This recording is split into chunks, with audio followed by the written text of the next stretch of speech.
अस्सलामुअलैकुम, मैं हूं Murtaza. Welcome to my YouTube channel. उम्मीद करता हूं सब लोग खैरियत से होंगे। आज हम फिर एक नई इन्फॉर्मेशन के साथ, एक नए वीडियो के साथ आपकी खिदमत में हाजिर हुए हैं। उम्मीद करता हूं ये वाली वीडियो भी आपके लिए बहुत ही ज़्यादा फ़ायदेमंद साबित होगी, जैसे कि हमारी पहली वीडियोज़ हुई थी। आज हम इस वीडियो में कुछ सदक़े के बारे में एड्रेस करने की कोशिश करेंगे कि बेसिकली सदका क्या चीज़ है और सदका किन किन चीज़ों का देना चाहिए और क्यों देना चाहिए और किस मुकाम पे देना चाहिए। हमारे साथ जुड़े रहिए। तो चलो स्टार्ट करते हैं। बेसिकली मैं जिनका एक्सपीरियंस, जिनकी ये सारी दास्तान आपको सुनाने जा रहा हूँ, वो शख्स मेरे एक दोस्त है और बहुत ही अच्छे दोस्त हैं। एक कामयाब बिजनेसमैन थे। उनकी उम्र तकरीबन कोई 75 साल हो गई थी।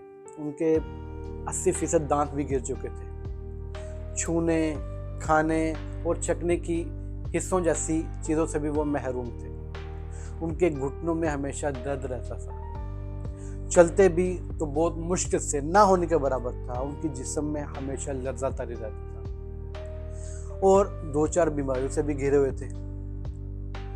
उनके जो नौकर है, जब भी सर्दियाँ होती तो उनकी वो जो चेयर है, कुर्सी है, वो उठा के लॉन में रख देते ताकि धूप सेक सके। और वो धूप में ही ऊँगते रहते, वहीं पे बैठे रहते, सुबह से शाम ऐसे करके टाइम गुजरता। गर्मियों में रूम में बैठते, एसी चला देते। अगर बाहर का मौसम आता तो खिड़कियां खोल दी जाती और वो खिड़की से बाहर अपनी क्यारियों को और दूसरी चीज़ों को देखकर अपना इसी तरह से वक्त गुजार रहे थे।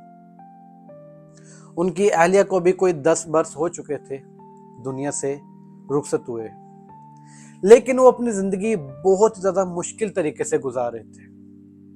बहुत ही ज़्यादा मुश्किल तरीके से कैसे गुजार रहे थे कि उनके पास कुछ भी नहीं था, क्या कुछ भी करने को नहीं था। और वो एक तरह से अपनी ज़िंदगी से बहुत ही ज़्यादा शदीद नफरत भी करते थे।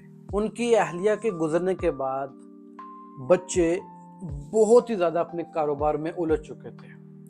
उनके पास अपने बाबा जी के लिए टाइम ही नहीं था, लेकिन बाबा जी उनकी मजबूरियों को समझते थे।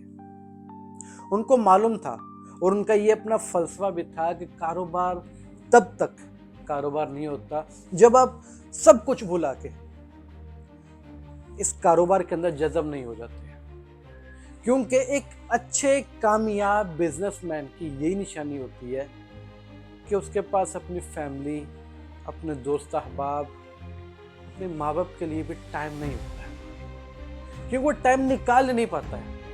और यही वजह थी कि वो अपने बच्चों से शिकवा भी नहीं करते थे कि आप लोग मेरे पास बैठते नहीं हो, मेरा हाल अहवाल नहीं पूछते हो, मेरे साथ कुछ टाइम नहीं गुजारते हो। हालांकि उनकी खिदमत के लिए घर में नौकर आगे पीछे उनके भागते थे। उनकी किसी भी तरह की खिदमत में कसर नहीं छोड़ रखते थे।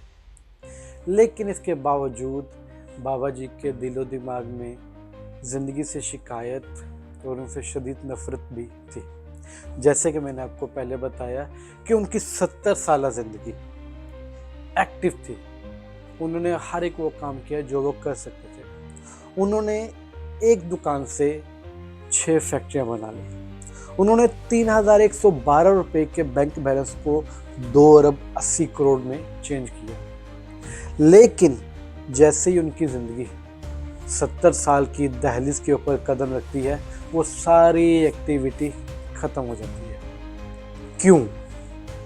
वो अक्सर यही सोचा करते थे कि क्यों मेरे साथ ऐसा हो गया,